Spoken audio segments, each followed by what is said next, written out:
Well, good morning, Bill. Thanks for coming. We're chatting with Bill Morgan this morning, and well, good morning to you, Jack, and thank you for inviting me to be here. thank you. Just wanted to start off with a little bit, Bill, of your background, where you went to college, and who you worked with, and so forth, and then where you did your faculty work, where you became a faculty member, and eventually. What we want to get to is this field of sports psychology and how that fits in with ACSM. Okay, well, There's a lot there. I guess my involvement in the general field began as a high school athlete, and that led to a scholarship to a small liberal arts school, Concord College, where I majored in physical education and biology. Went on to the University of Maryland to work on my master's degree, and I had the great privilege of being Ben Massey's first lab assistant in the physical fitness research laboratory at the University of Maryland. And during that period, I also worked with another ACSM luminary, Warren Johnson. Oh, yeah. Who was, and I served as a subject in their early hypnosis experiments, and then I was a lab tech and assistant in their later experiments on hypnosis and physical performance. And that really served to motivate my interests in the interaction of the mind and body and the role of psychology and performance. And Warren at that time, when I was a graduate student there, was working on his edited volume, Medicine and Science in Sports. Early classic book. It kind of set the stage for everything so. That happened, and Warren received the citation award from the college shortly thereafter for that work. I then went on to teach and coach. I taught biology and coached football, swimming, and track in a small prep school in New Hampshire. Served some time in the military, and then went on to work on my doctorate at the University of Maryland. Or no, excuse me, at the University of Toledo. I did my master's at Maryland. Yeah. And at Toledo in those days, they had a phenomenal group of people there. Perry Johnson was the chair of that group. Win Updike was there, and he was my major advisor. They were exercise physiologists.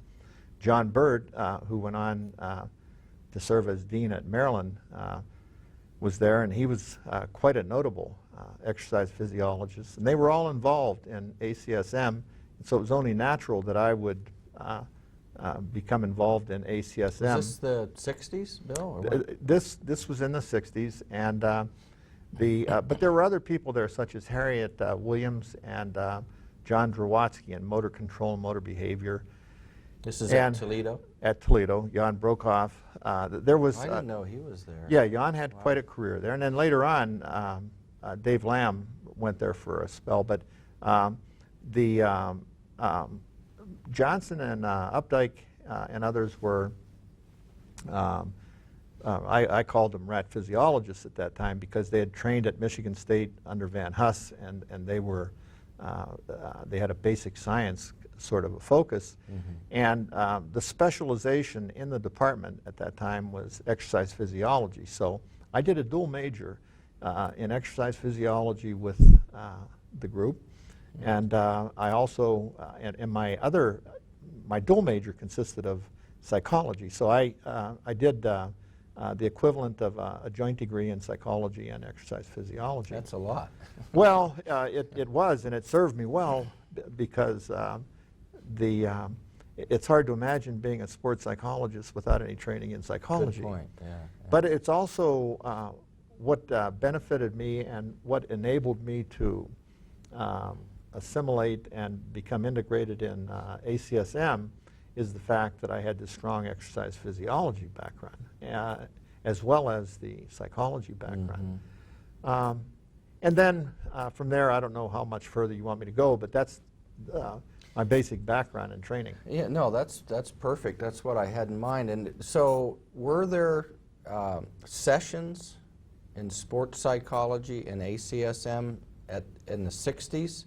And where did that? How did that move into Well, there weren't sessions per se. As a matter of fact, when I joined ACSM, there was one program, and everyone at the meeting went to whatever was being offered. Yeah.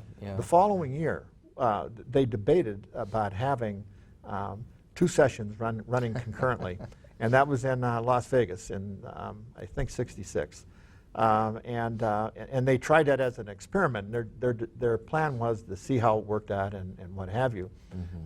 But there were no sessions per se, and I remember my first paper that I presented in '66 was on the personality of world-class wrestlers. And the world tournament in wrestling was held at the University of Toledo, and I was a graduate student.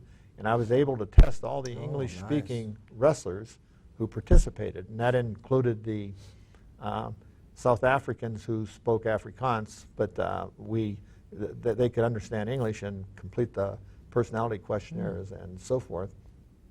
And so I was presenting that paper, and Bruno Balke was the chair of that session, and it was the main session being run. So everyone in the audience attended or came from all the different subdisciplines. And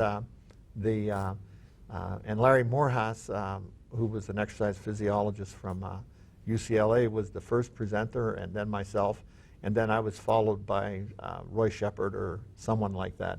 And so it was a mixture. There weren't so specific. integrated, sure. And of course, in the early days, the idea was to bring together in a common setting all the Some specialties. breadth And so we didn't have specific sessions on psychology at that time. Warren Johnson had become, at that point, inactive in sports medicine, but he was active in other areas. He had his child development clinic at Maryland and moved away from working on performance issues to training issues with mentally retarded children and emotionally disturbed children and so forth. And but he would periodically present at the meeting, and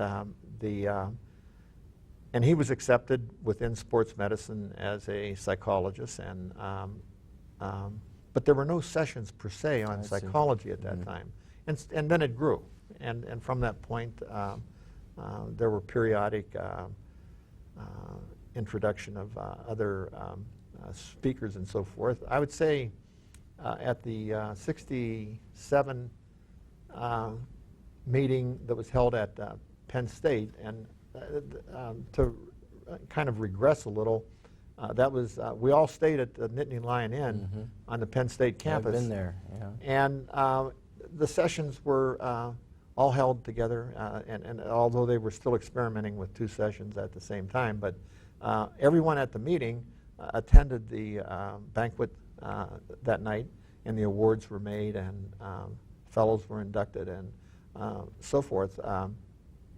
And I have a letter I still hold on to from the, I paid my registration for the meeting, and I think it was $8 or $5, and the secretary at ACSM sent me a letter thanking me for my registration, and that included your banquet ticket.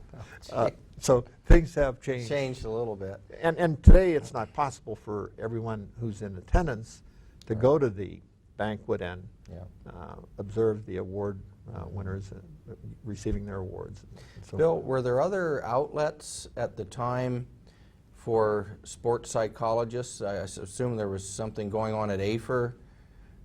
We didn't have the specialization field organizations yet, I know, for psych and soc and sport history and all that. So you had ACSM and what else? At that time, the Federucci Antonelli organized a meeting of sports psychologists from around the world, and that was held in Rome in '66, as I recall. And the Second International Congress of Sports Psychology was held in Washington, D.C. in 1968. And Warren Johnson was one of the principal people involved in that. And it turned out that, and many people don't appreciate the history on this, but in order to have a group of foreign dignitaries come to this country and receive passports and so forth, there had to be an identified scientific body or some group or organization in the United States who would sponsor them. And that led to the formation of the North American Society for the Psychology of Physical Sport and Physical Activity. Okay. It's known as NASPA. And that meeting was held in conjunction with the AFER meeting in Chicago, and the movers at that time and organizers arranged to have the NASPA group, and notice that long name, North American Society for the Psychology of Sport and Physical Activity. And that's an important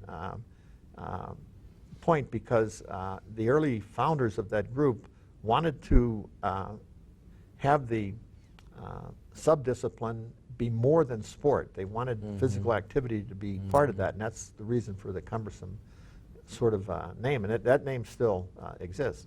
But by doing that, they were able to incorporate, to have a set of bylaws and incorporate it, and then go to our State Department here in the U.S. and say, we're an incorporated body, and we want these people to have passports and visas issued so that they can come in. And so the Second International Congress was held in D.C. Then Slater Hamill from Indiana said that was the whole point of this, and we had paid our $2 dues for membership in NASPA, and then it was supposed to be over. But it turned out to have a life of its own, and people kept sending Slater Hamill their $2 checks for their dues, and so then the organization continued to grow. Now there's been splintering and fracturing and so forth of that, and later on I was instrumental in founding Division 47 in the American Psychological Association, and at that time there were 46 divisions in APA, and I was responsible for bringing together a group of people, and we formed the Division of Exercise and Sports Psychology in APA, which is still an active unit in APA. So that's another form, but I'm somewhat biased, but I would like to think that the best of what is being done in the psychological foundations of sport and physical activity is presented here at ACSM. And as a matter of fact, we have been, I think, successful in attracting members of NASPA who would normally go to that meeting to this meeting. And I notice in the program this year even there are quite a few of them who share their allegiances between the two organizations. So there are now a number of forums. Sports medicine, I think, is the center of attraction. I think this is where the action is. But APA still has an excellent forum for sports psychologists. One quick question. Do you remember when that was? When that section of APA started? The Division 47 of APA was formed in the early 80s, and we had prominent psychologists such as Charlie Spielberger from Florida, Gene Levitt from Indianapolis University, the medical school in Indianapolis, people who were very, very well known in APA as members of our initial organizing board. And so when the vote was taken up at council to admit us as a new division, which is no simple task, it flew by on a voice vote. It was fantastic. So that's been going well. And and you had asked me, what was the next question? Well, Bill, I know you've had such a sterling career as a professor, and you've had a lot of great graduate students, and I see graduate students here, your former graduate students now heading up sessions and so forth. I wondered if you could just comment a little bit on some of your students over the years and your research programs there. And well, I was fortunate or blessed, whatever you want to, whatever terminology seems best, in the sense that I did my postdoctoral work at the Institute of Environmental Stress in California, in Santa Barbara. And during those years, I interacted and actually conducted collaborative research with Peter Raven, a past president of ACSM. He was a young postdoc Was at that Barbara time. Drinkwater Barbara there? Drinkwater was across the hall from me. She was Okay. our What a resident group. statistician.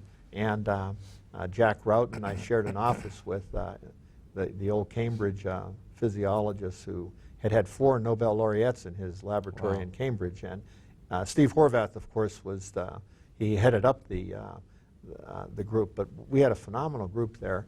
And I think it was that experience at Santa Barbara that led to my appointment at the University of Wisconsin.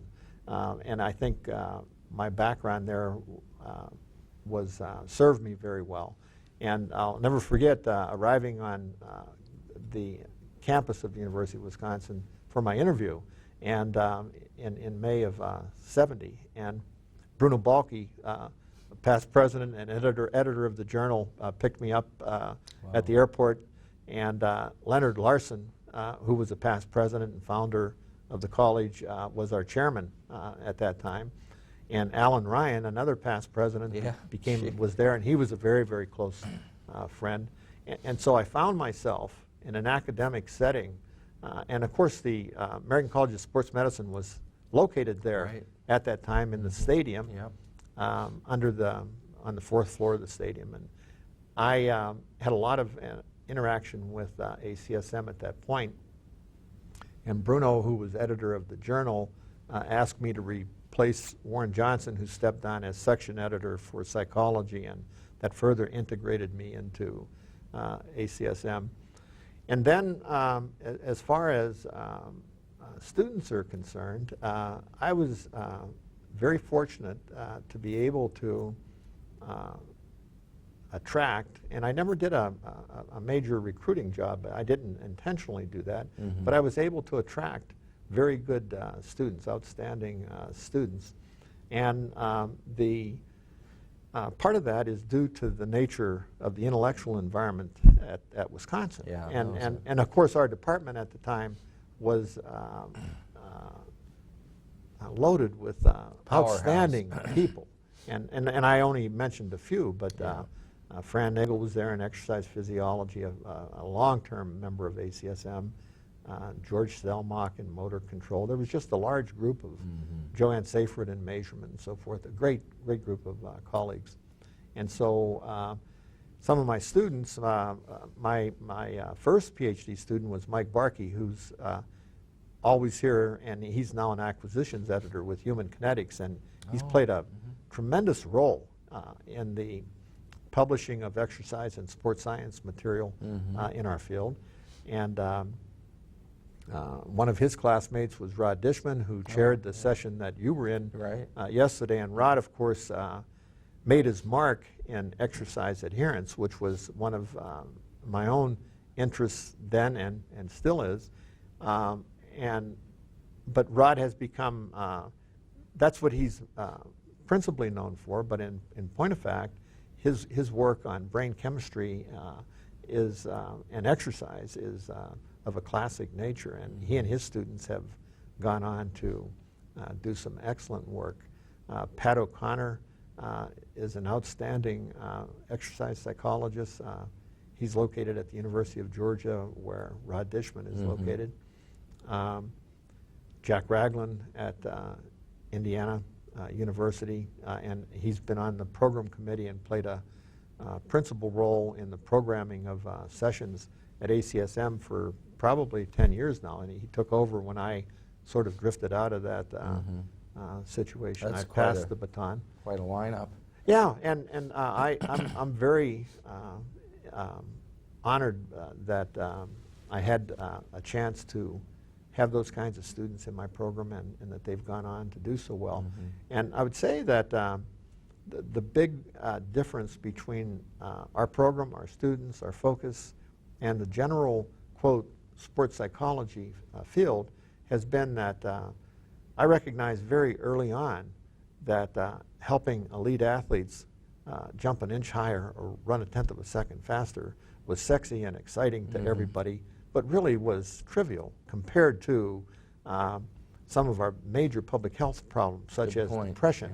Yeah, And so My early publications, well, my dissertation research dealt with physical fitness and depression in psychiatric patients, and I did a series of studies on the influence of exercise on depression and the influence of exercise on anxiety and so forth. And my students have pretty much continued with that focus rather than, quote, sport focus. So they've been, and I have been interested in exercise and physical activity in a more general sense, because my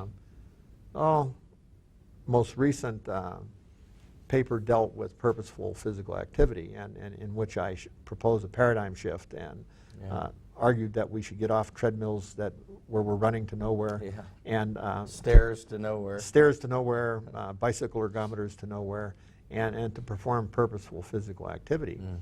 And our case studies in those areas show that adherence to physical activity is 100%, where people are doing purposeful physical activity. And so if they have a dog and they're walking their dog twice a day, you don't have to worry about them sticking to the program. Whereas in traditional exercise programs, 50% drop out after a short period of time, 8 weeks, and then by the end of the year, another 25% have dropped out. And so in study after study around the world, you end up with 25% active, or 25 out of every 100 are active at the end of the first year. And our concern really needs to be with the inactive, sedentary individuals. And it's not enough to activate inactive people. The key is to keep them active and to maintain the activity pattern. And the question came up in your symposium yesterday, is that is there any difference between adopting a new positive health habit as opposed to getting rid of old negative? That was a thing that I realized after looking at a lot of things over time, that how's that work? Yeah. You know? Well, anyhow, we're rapidly out of time here. Okay. But anyhow, Bill, I appreciate you very much coming by and chatting with us and sharing well, thank you, all Jack. that information. Yeah, well, I hope it's been of some Very much help. so. And well, thanks again. Thank you, Bill. Yeah, and good luck with your work. Thanks. I think this is fascinating.